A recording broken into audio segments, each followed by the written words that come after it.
বাংলাদেশ জাতীয়বাদী ছাত্রদল কেন্দ্র ঘোষিত কর্মসূচির অংশ হিসাবে আজকে সরকারি জনতা কলেজ ছাত্রদলের উদ্যোগে আজকের এই মানববন্ধনে আমাদের মাঝে উপস্থিত আছেন দুমকি উপজেলা ছাত্রদলের নেতৃবৃন্দ, উপস্থিত আছেন সরকারি জনতা কলেজ ছাত্রদলের নেতৃবৃন্দ, এছাড়াও এখানে সাধারণ মুসলিম এবং তাওহীদি জনতা যারা এখানে উপস্থিত হয়েছেন এবং আমাদের এই আজকের মানববন্ধনে সহযোগিতা করেছেন, তাদের সবাইকে বাংলাদেশ জাতীয়বাদী ছাত্রদল দুমকি উপজেলা এবং সরকারি জনতা কলেজ শাখার পক্ষ থেকে শুভেচ্ছা এবং অভিনন্দন জানাচ্ছি। প্রিয় উপস্থিতি, আপনারা জানেন যে সেই গাজা এবং রাফা কি অবস্থা, সেখানে কি হত্যাযজ্ঞ চলছে, সেখানে শিশুরা নিহত হচ্ছে, আহত হচ্ছে, মহিলারা বৃদ্ধরা আহত হচ্ছে, নিহত হচ্ছে।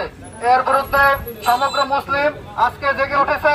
বিশেষ করে বাংলাদেশে গতকালকে এবং আজকে যে পরিমাণ বিক্ষোভ হয়েছে, আশা করি এই বিক্ষোভগুলো বহির্বিশ্বে যারা আছেন, নীতি নির্ধারণীরা আছেন, তারা এটি খেয়াল করে গাজায় যাতে একটি শান্তি বজায় রাখা যায়, সেখানে যাতে শান্তি প্রতিষ্ঠিত করা যায়, সেই ব্যাপারে জাতিসংঘ ভূমিকা পালন করবেন।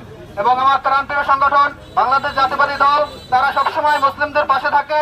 আপনাদের একটি কথা স্মরণ করে দিতে চাই, 2015 সালে যখন 93 দিনের আন্দোলন চলছিল তত্ত্বাবধায়ক সরকারের দাবিতে, তখন দেশনেত্রী বেগম খালেদা জিয়ার ছোট ছেলে আরাফাত রহমান কোকো তিনি কিন্তু মারা গিয়েছিলেন বিদেশে চিকিৎসাধীন অবস্থায়। সেই আরাফাত রহমান কোকো যখন বাংলাদেশে এসেছিল, তখনও কিন্তু বাংলাদেশে সেই আন্দোলন কিন্তু চলমান ছিল, আন্দোলন কিন্তু আপনার বন্ধ করা হয় নাই, যেটা বেগম জিয়া সবসময় করে থাকেন।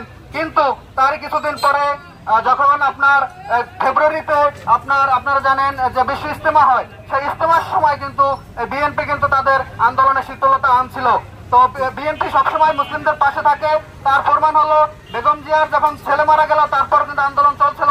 কিন্তু যখন মুসলিমদের একটি বড় ধর্মীয় অনুষ্ঠান হয়েছিল, বিশ্ব ইজতেমা হয়েছিল, তখন কিন্তু সেই আন্দোলন শুরু করা হয়েছিল। তো তারই ধারাবাহিকতায় আপনারা জানেন যে আজকে বাংলাদেশে যে আন্দোলন চলছে, গতকালকে চলছে, সেই আন্দোলনে বিএনপি সবার আগে তারা বিবৃতি প্রদান করেছে, তারা বক্তব্য দিয়েছেন এবং তারা সাংগঠনিক ভাবে সারা দেশে কর্মসূচি ঘোষণা করেছে।